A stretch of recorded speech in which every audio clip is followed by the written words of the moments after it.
Welcome back, Right View Nation. Today's message comes to you not with outrage, not with anger, but with deep respect, mourning, and reflection. Today, we witnessed a once-in-a-generation moment at the funeral of Pope Francis, a gathering of leaders, nations, and peoples, not for politics, but for something bigger, for peace, for remembrance, for hope. And there, standing tall, carrying himself with honor, was President Donald J. Trump, our leader, our representative, our president. When President Trump walked into St. Peter's Square, alongside First Lady Melania, the sea of the faithful, the heavy silence of history, you could feel the weight of the moment. There was no flashiness, no showmanship, just raw dignity and quiet strength. The kind of leadership the world sorely needs once again. Now yes, when President Zelenskyy appeared on the big screens, the crowds erupted into applause. And listen, we mourn for the people of Ukraine. We recognize their suffering. No one with a beating heart can ignore the pain of war. But let's also be honest. This world has become obsessed with theater. With symbols, not solutions.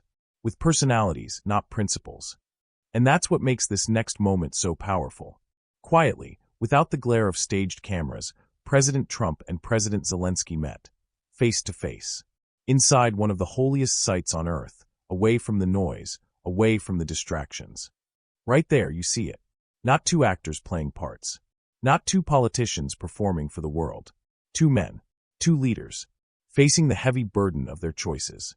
Seeking, maybe for the first time in a long time, something deeper than a headline. And this, my friends, is the leadership we have missed. This is the diplomacy we need. Not groveling, not warmongering, not cashing blank checks to foreign lands while Americans suffer at home, but real conversation, real dialogue, real strength guided by principle. Make no mistake about it, President Trump stood in that Basilica not as a follower of the globalist agenda, but as a true American patriot, a man who understands that peace doesn't come from weakness. Peace comes from strength. Peace comes from men willing to lead without apology, without compromise, and without selling out their people.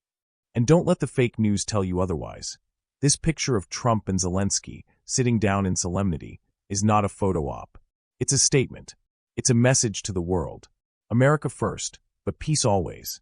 President Trump carried the prayers of millions on his shoulders today.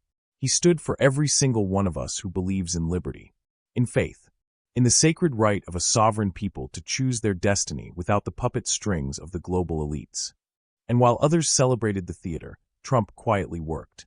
While others took victory laps, Trump sat down with the hard truths. While others virtue signaled, Trump showed virtue through action. Today, in the heart of Rome, in the shadow of saints and martyrs, President Donald Trump reminded the world what true statesmanship looks like. And Right View Nation, it's up to us to keep that torch burning.